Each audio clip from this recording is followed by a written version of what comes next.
Okay, today is May 27th, 2000. I'm at the home of Lloyd Morain in Carmel, and this video is for anyone who knows Lloyd and knew Mary and would like to know more details about them. They were very prominent people in the general semantics movement for many decades, as well as the humanist movement and the population control movement.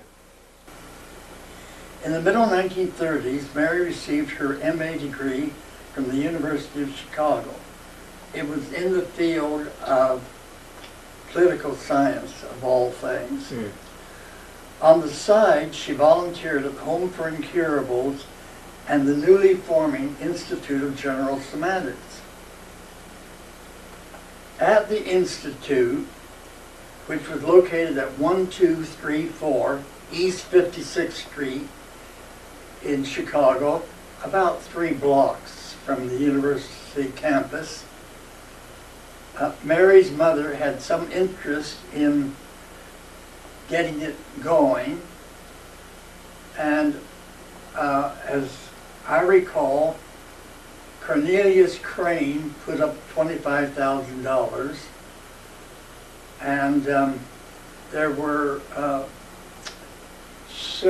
several psychologists and psychiatrists interested in general semantics, such as Douglas Gordon Campbell, later of San Francisco, who cooperated.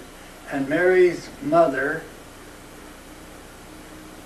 and Mary to a very minor degree, actually helped put in a little of the money necessary to get the institute established and going. In 1938, Mary, her mother, and one of her sisters attended a general semantics seminar at Mills College in Oakland, California. Donald McLean, who was in charge, was the head of a staff of therapists in Los Angeles, and he had specialists in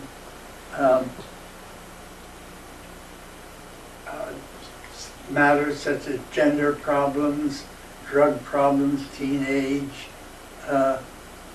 marital relationships, and so on.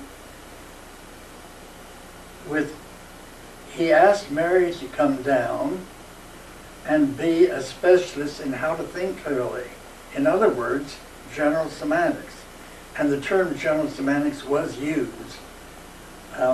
Mary had put together his lecture notes, and this had impressed him quite helped encourage him to ask her to come down to Hollywood. Actually, when Mary was at the University of Chicago, she was really troubled by social issues which were going on in the world and the inconsistencies of the academic world. And she went to the counselor at the university, whose name was Condon. I remember there were jokes made about the name Condon. And also, I believe, Douglas Gordon Campbell, a young psychiatrist in the making, was around there. It was at a meeting of Donald McLean's staff for therapists, a meeting of the Los Angeles Society for General Semantics, the session on mental health and psychology. There were about 40 in attendance that particular evening. And I was keeping the record of who came and collecting the $1 or $2, if there was I'm not sure now whether there was a fee for coming, perhaps not. Anyhow, Mary gave one of the 2 talks that were given there. One by Dr. Scarborough, PhD variety from the University of Iowa, and Mary, who was introduced as someone interested, deeply interested in general semantics. It was there that we met, and before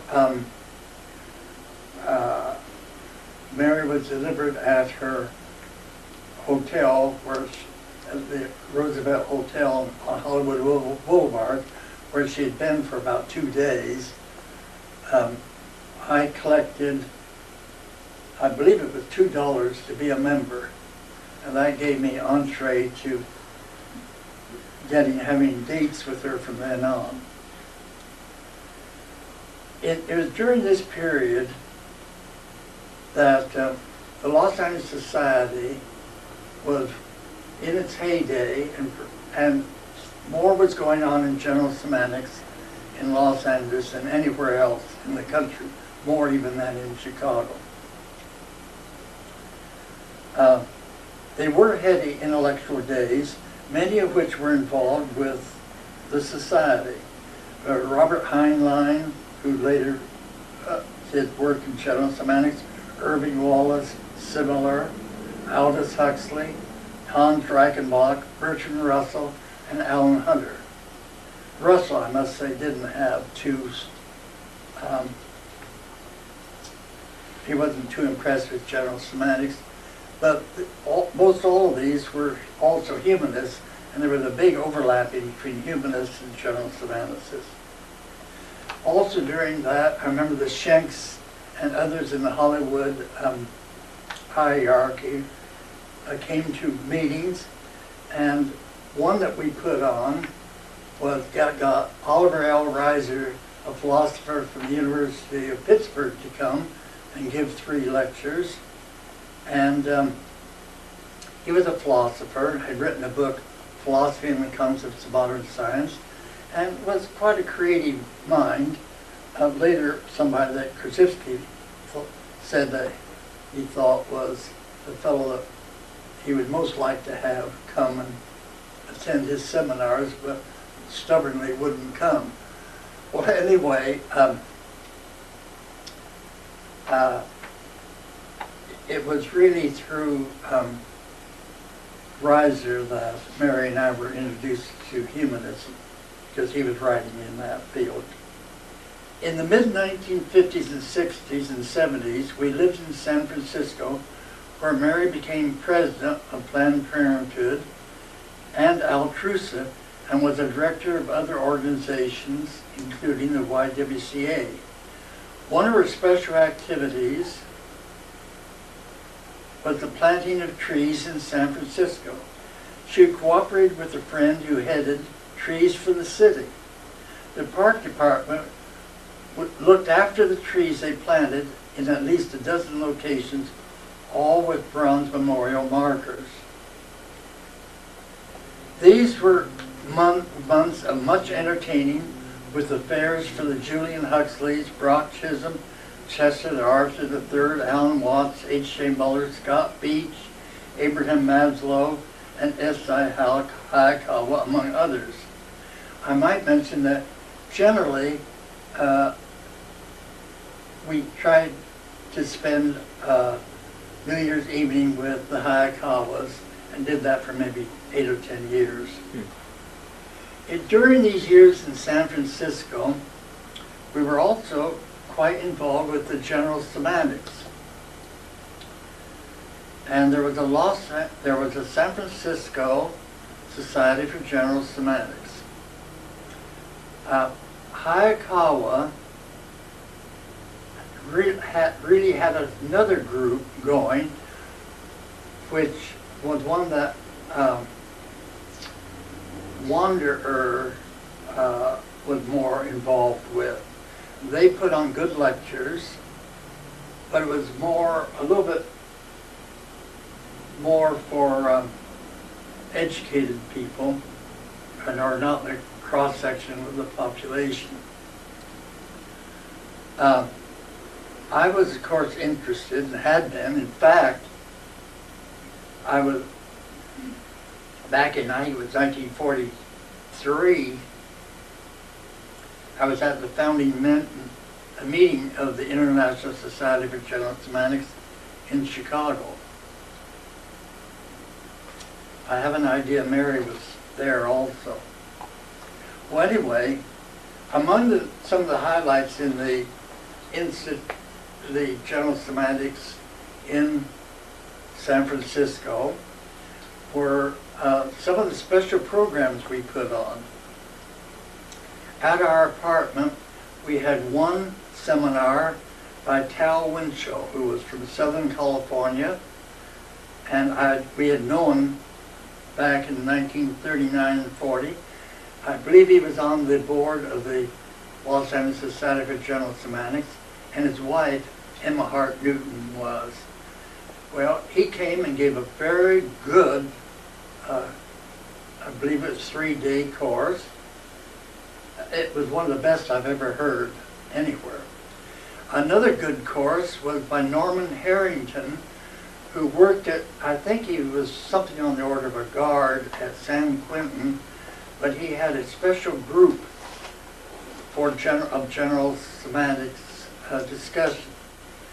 And I might add that graduates of that group did not usually get arrested and sent back to San Quentin. They were remained out.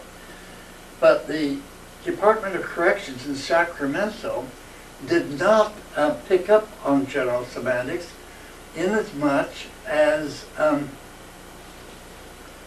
they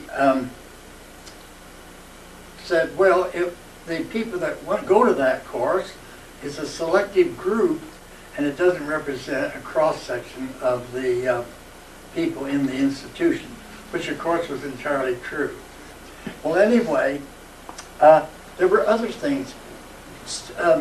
Russ Joyner, who became executive director of the International Society for General Semantics, was absolutely wonderful about some of the things he did. He had a lot to do, and with Hayakawa, in setting up important conferences. One of them, which is memorable, and I'll never forget, the editor of the Soviet publication that was published in America, and the editor of the American publication that was distributed in Russia, he got the two of them on the same stage together in San Francisco at San Francisco State College. They had never met, but here they were on the same program, on the same stage, and were much impressed with each other. And I think Russ did that one on his own. I was chairman of the conference, but it wasn't my doing, I can tell you. He did a number of things. In fact, Russ had a great capacity for not taking credit for things that he deserved. The 4 books that were written, or at least 3 of them, I think, while he was connected. Anyway, he had a lot to do with on the editing and selection material, or getting permissions, or different things that my wife did. And Mary said he ought to be called a co-author or something, but he wouldn't stand for it. He wanted to be in the background and he was acknowledged as being helpful, but he deserved more credit than he got on that sort of thing. Mary didn't use the terms so much. I think she would say that general semantics on one level is common sense. Now that doesn't mean it's common, but it's what you use. Consider the context that something's in. How is it being used? What is being used? She didn't think of it in terms of a linguistic field, although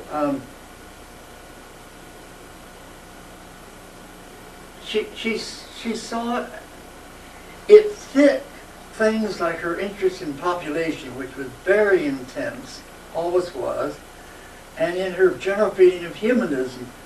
She felt that general semantics gave some of the keynotes of how to do or how to look at things, how not to jump to conclusions, how not to be caught up in bull throwing, how to not overgeneralize, how to view that in a context there are other people and they come from a different perspective, to recognize all these and try to be humane and make sense out of it all. This is what she really had learned, really, not in those terms, but at home, where her family was pretty much given for that. In fact, her father was put on by Miss Kindig as on the advisory, or maybe it was by Korzybski, I guess by Korzybski, the Institute of General Semantics. Now, he never went to one of the courses or seminars, but they wanted, they being the Institute, Korzybski, they liked the idea of having a Harvard professor or ex-Harvard professor name on their board of something, which was all right by, I call him Doc, which Doc, you know, there was a rabbit that ate carrots, and seemed to me that her professor and who liked carrots, Doc fit very well. Well, anyway,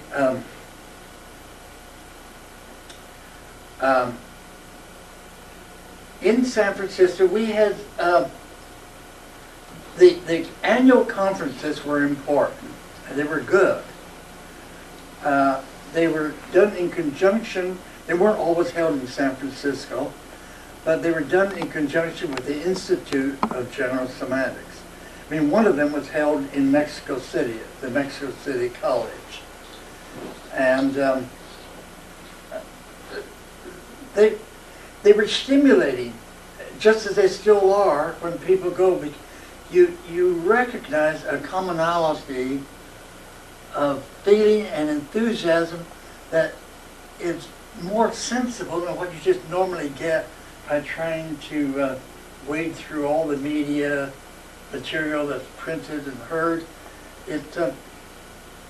I would say general semantics should be a good course in high school. Actually, the book of Wendell Johnson's People in Quandaries, good for the college level, and Hayakawa's A Language in Thought and Action, or whatever it's called, excellent also for high schools or college. Well, anyway, and then we had a number of, Hayakawa was far and away the man who kept general semantics in the news and functioning well, and brought in lots of members. When he'd go around the country lecturing, he would see that there were membership applications sitting around and telling teachers, for God's sakes, why not look into this field? And of course he had a very good textbook, and then there were other people like Stuart Chase who were very good, and Wendell Johnson in doing somewhat the same thing. Well, anyway, toward the end of the 1970s, Mary and I felt it was time for quasi-retirement, and came down to this area. I'm now reading back from some remarks I made a couple weeks ago, to this area where we had acreage in the Santa Lucia Range here in the mountains. Earlier, we had co-produced John Steinbeck's motion picture Flight on Stivey Fish's adjoining property here in the mountain. Mary didn't exactly retire. She put together and edited 4 books in general semantics and revised Humanism as the Next Step, which Eleanor Roosevelt had applauded in the 1950s. Actually came and talked to us in San Francisco. And recently, of which Steve Allen wrote, the best compliment I can pay humanism as the next step is to order 3 additional copies of it, which I have just done. Mary served as president of the International Society, didn't really care for being president because she realized it wasn't her forte or whatever you call it, but she appreciated general semantics so much that she would do anything that if people wanted her to do it, that nobody else was willing to do it.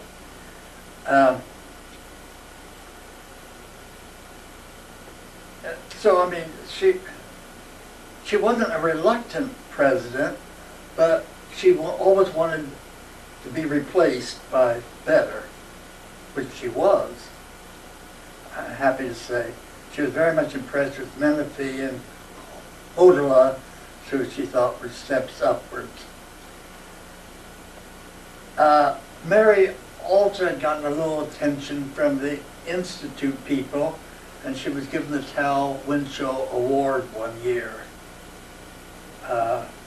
which I might add Steve Allen gave the introduction for her.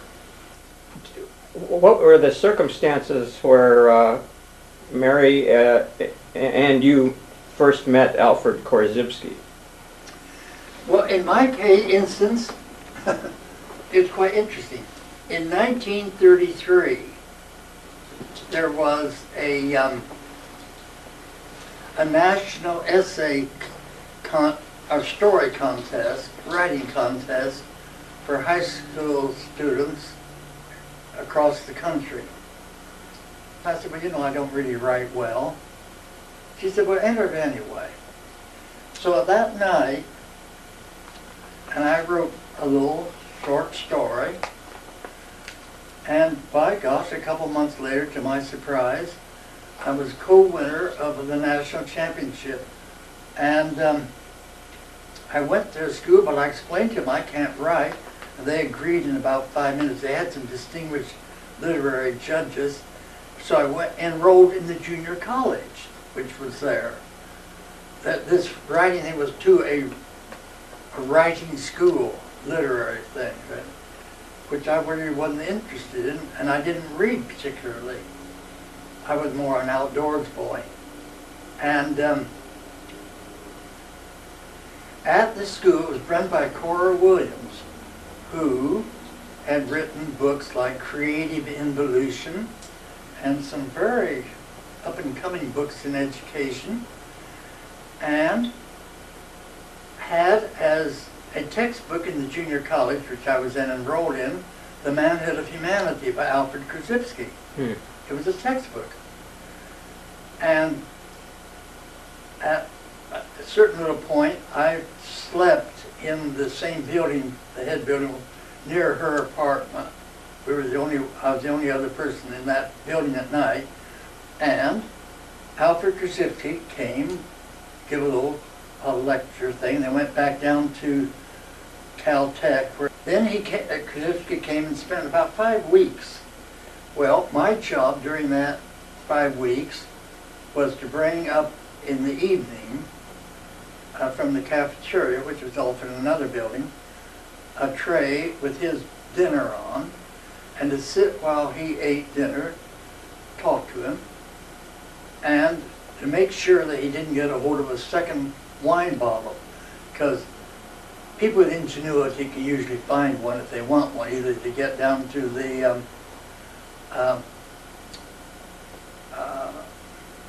cafeteria or send out or have one brought in or something. So there were more than once I used some ingenuity to keep him within his drinking limits. One of the ways of keeping him in, by being terribly interested in what he was saying, so his mind wasn't wandering about other things.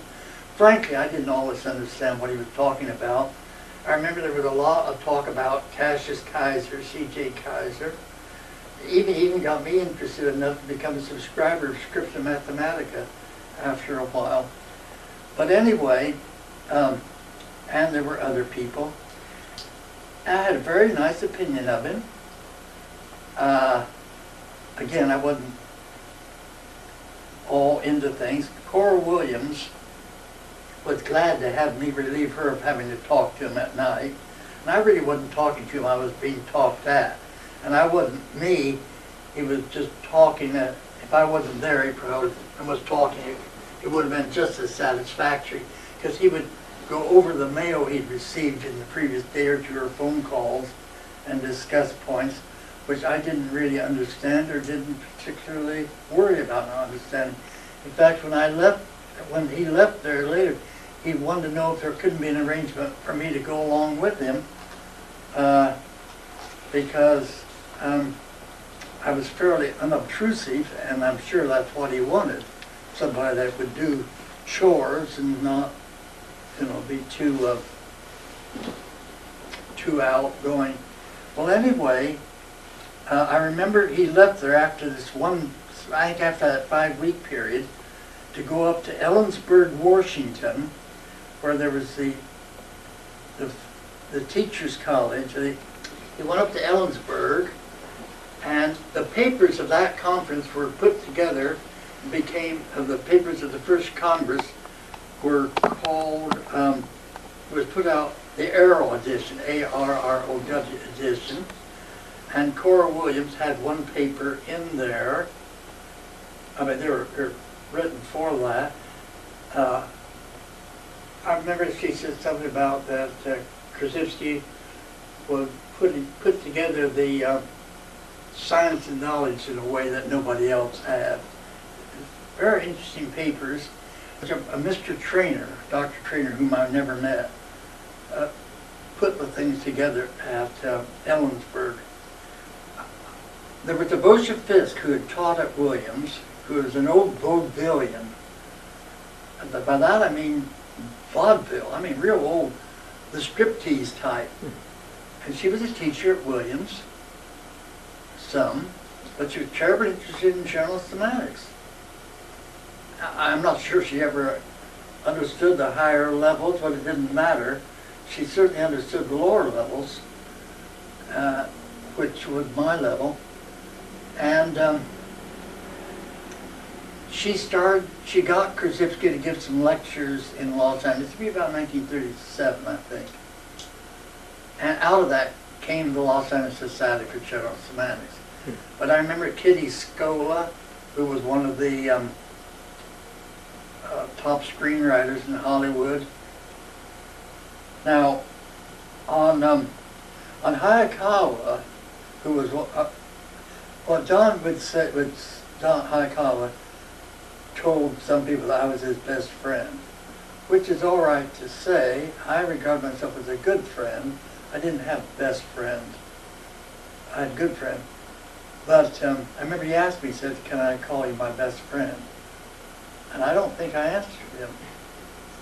I got around it somehow. But anyway, what it was, and it's typical of Mary, she didn't care too much for Don. She liked him all right, but he didn't give enough credit to his wife. For instance, in their place on Eldridge Drive in Mill Valley, yeah. He, well, when it came to Christmas dinner at midnight, not Christmas, but New Year's at dinner, it was all prepared by Daisy, their household help, and Mrs., I forget her name. Oh, his wife's name? His wife. Margie Dant. Margaret, okay. So Marge, they would prepare the dinner. Well, sitting down, then Don would have some big implements, and he would maybe serve it or cut it or mix the salad or so. And usually there was another 2 couples or 3 of guests, and they'd tell them what a good dinner or so on. But Marge, and who didn't use it, they were around. Daisy didn't sit with us, but Marge would. But they did the work. Or Marge did the work in the garden. But Don, when visitors would come, if it was daylight, would walk up and down the some of the paths showing special flowers. Marge had done all the work, Marge and or Daisy, but now I mentioned to Mary, well, this is Japanese. He may not have lived in Japan. It's one Japan, but the male is in charge and does it. Well, Mary said that's all right, but he's an American and is very anxious to all be American. And why he needn't take credit for silently take credit when it wasn't his doing. Now it's a minor thing, but I remember that was what bothered Mary on that little sort of thing. He was awfully good though, and he belonged to the humanists. Mary's parents were interested in general semantics. Did this happen before Mary's interest in general semantics or after? Okay. I don't know the answer to that, but my guess, now wait, let me start with it. Her father's interest would be derivative from his wife's being interested and or married. That would be my guess. By the way, this is before Schuchard went to work there. Yeah, Charlotte Schuchard Reed. Right. Yeah, she wasn't there then. And by the way, Mary was very fond of Charlotte Schuchard.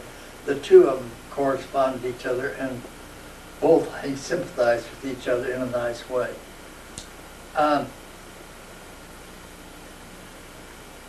I never quite understood why Berman was quite so unhappy with Reed, but apparently the two were not on the same wavelengths. But they're both very fine people. And I remember at the conference in Toronto that I had to cut off Berman jumping on Reed or something. There wasn't time. Actually, it was becoming argumentative peripherally on their papers, and Berman has never forgotten me for that. He's reminded me of that a half a dozen times since then that I cut him off. But I'm curious about whether you know if Mary talked with Eleanor Roosevelt about general semantics, or was that... No, she didn't. And I can tell you, Mary backed out when Eleanor came in at the St. Francis Hotel, and I sat and discussed with them. The book, she thought humanism, the next step, was something that she could work and build something on. And I pointed out to her quite frankly, that it didn't fit really what she was hoping it might.